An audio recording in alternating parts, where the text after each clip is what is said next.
News exchange में आपका स्वागत है। मैं हूं पूजा राज। आइए देखते हैं आज की कुछ खास खबरें। बीजेपी ने रमजान और ईद के मौके पर सौगाते मोदी नाम से एक बड़ा कैंपेन लॉन्च किया, जिसके तहत 32 लाख गरीब मुस्लिम परिवारों को स्पेशल ईद किट बांटी जा रही है, जिसमें सेवइयां, दूध, चीनी, ड्राई फ्रूट से लेकर महिलाओं के लिए सूट का कपड़ा और पुरुषों के लिए कुर्ता पजामा तक शामिल है, वो भी बिल्कुल फ्री में। बीजेपी के अल्पसंख्यक मोर्चा के राष्ट्रीय अध्यक्ष कमाल सिद्दीकी के अनुसार इस अभियान का उद्देश्य प्रधानमंत्री नरेंद्र मोदी के सबका साथ सबका विकास के संदेश को आगे बढ़ाना और सभी समुदायों के त्योहारों में सहभागिता करना है। कुछ इसे बीजेपी का नया अवतार मान रहे हैं और सौगाते मोदी को एक अच्छी पहल बता रहे हैं। वहीं कुछ नेता इसे चुनाव से पहले मुस्लिम वोटरों को लुभाने की चाल बता रहे हैं। शिवसेना प्रमुख उद्धव ठाकरे ने कहा कि महाराष्ट्र चुनाव में तो इन लोगों ने बटेंगे तो कटेंगे का नारा दिया था और अब सौगाते मोदी किट बांट रहे हैं।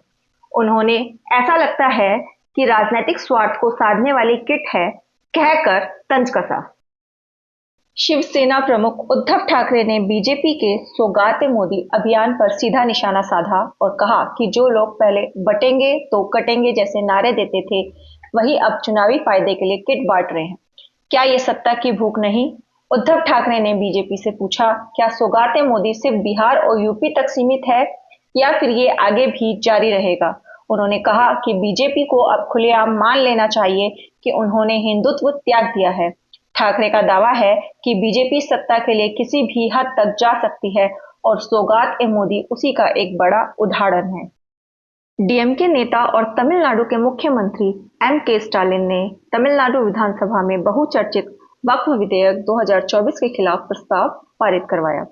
मुख्यमंत्री एम.के. स्टालिन ने इस विधेयक को पेश करते हुए इसे मुस्लिम समुदाय के धार्मिक और संपत्ति के अधिकारों पर हमला करार दिया।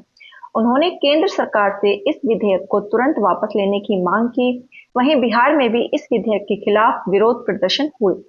पटना में all India Muslim personal law board और अन्य मुस्लिम संगठनों ने इसके विरोध में प्रदर्शन किए, जिसमें नेता तेजस्वी यादव और उनके पिता लालू यादव भी शामिल थे। विधायकों ने आरोप लगाया कि यह विधेयक वक्फ बोर्ड की जमीन हड़पने की कोशिश है और मुस्लिम समुदाय के खिलाफ साजिश है। समाजवादी पार्टी के अध्यक्ष अखिलेश यादव ने कन्नौज में हो रही एक सभा में बयान दिया कि भाजपा को दुर्गंध पसंद है, इसलिए वे गौशालाएं बना रहे हैं। हम सुगंध पसंद करते हैं, इसलिए इत्र पारण बना रहे हैं। बीजेपी नेताओं ने इस बयान को सनातन धर्म और हिंदू आस्था का अपमान बताते हुए अखिलेश यादव को घेर लिया। बीजेपी के प्रवक्ता सांबित पात्रा ने कहा कि अखिलेश यादव का बयान स्पष्ट रूप से ये दिखाता है कि उन्हें सनातन धर्म से लगाव नहीं है और वे इसके विरोधी हैं। यह देश सनातन का अपमान नहीं सहेगा। दूसरी तरफ बीजेपी के नेता दिनेश शर्मा ने उनसे पूछा, गौशाला में दुर्गंध या आस्था क्यों तलाश रहे हो? उन्होंने गाय माता पर टिप्पणी करना गलत बताया। वहीं उत्तर प्रदेश के उप मुख्यमंत्री केशव प्रसाद मौर्य ने अखिलेश यादव पर तंज कसते हुए x.com पर लिखा कि किसान, खासकर ग्वाले के बेटे को अगर गाय के गोबर से दुर्गंध आने लगे तो समझ जाना चाहिए कि वह अपनी जड़ों और समाज से पूरी तरह कट चुका है।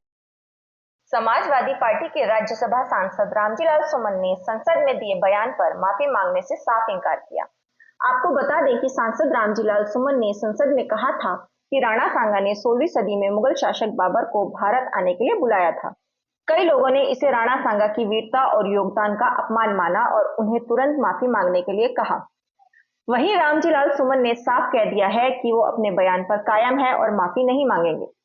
उनका कहना है कि इतिहास को नकारा नहीं जा सकता। उनका मकसद किसी को ठेस पहुंचाना नहीं था, बल्कि इतिहास की एक पक्षीय व्याख्या को सामने लाना था। इस बयान से गुस्साए करनी सेना के कार्यकर्ताओं ने आगरा में सुमन जी के घर के बाहर प्रदर्शन किया और जमकर नारेबाजी की। वहीं दूसरी तरफ समाजवादी पार्टी ने इस घटना को दुर्भाग्यपूर्ण बताया और करनी सेना के प्रदर्शन की निंदा की। इस पूरे विवाद पर सपा अध्यक्ष अखिलेश यादव ने भी बयान दिया। उन्होंने कहा कि उनकी पार्टी का मकसद किसी जाति या समुदाय का अपमान करना नहीं है। उन्होंने भाजपा पर आरोप भी लगाया कि वो इतिहास का राजनीतिक फायदे के लिए इस्तेमाल कर रही है और समाज में फूट डाल रही है। सीबीआई की टीम ने आज सुबह भूपेश बघेल के रायपुर और भिलाई वाले घरों पर छापा मारा। सीबीआई ने भूपेश बघेल के एक करीबी सहयोगी और एक सीनियर पुलिस अधिकारी के ठिकानों पर भी रेड की। तो आपको बता दें कि ये पूरा मामला महादेव ऑनलाइन बेटिंग ऐप से जुड़े एक बड़े घोटाले का है। इस ऐप के जरिए ऑनलाइन सट्टेबाजी का एक पूरा नेटवर्क चल रहा था, जिसमें हजारों करोड़ रुपए की ठगी की गई थी। इससे पहले ईडी भी इस मामले में जांच कर चुकी है और अब सीबीआई का एक्शन इस केस को और भी बड़ा बना रहा है। आज भूपेश बघेल दिल्ली जाने वाले थे और ठीक उसी दिन सीबीआई उनके घर पहुंच गई। इस छापेमारी के बाद कुछ लोग इसे सरकार की रणनीति बता रहे हैं, तो कुछ इसे घोटाले की सच्चाई उजागर करने का सही तरीका मान रहे हैं। कांग्रेस नेता और लोकसभा में नेता प्रतिपक्ष राहुल गांधी ने आरोप लगाया है कि जब भी वह अपनी बात रखने के लिए खड़े होते हैं, उन्हें चुप करा दिया जाता है। राहुल गांधी जब लोकसभा में अपनी बात रखने के लिए खड़े हुए तो कार्यवाही को अचानक ही स्थगित कर दिया गया। बाहर आकर उन्होंने मीडिया से कहा कि उन्हें जानबूझकर बोलने नहीं दिया जाता। लोकसभा अध्यक्ष ओम बिरला ने राहुल गांधी से कहा कि सदन की मर्यादा और शालीनता का पालन करना जरूरी है। उन्होंने कहा कि लोकसभा में नेता प्रतिपक्ष से विशेष रूप से उम्मीद की जाती है कि वे सही आचरण करें। राहुल गांधी के इस आरोप के बाद कांग्रेस के करीब 70 सांसदों ने स्पीकर से मुलाकात की और इस फैसले पर नाराजगी जताई। कुणाल कामरा ने केंद्रीय वित्त मंत्री निर्मला सीतारमण पर कटाक्ष किया। हाल ही में रिलीज हुए उनके वीडियो में कामरा ने फेमस बॉलीवुड सॉन्ग हवा हवाई की धुन पर एक गाना बनाया। इस गाने में वो वित्त मंत्री को साड़ी वाली दीदी और निर्मला ताई कहकर बुला रहे हैं। कुणाल कामरा पहले ही राष्ट्र के डिप्टी सीएम एकनाथ शिंदे को गद्दार बोलकर विवादों में हैं।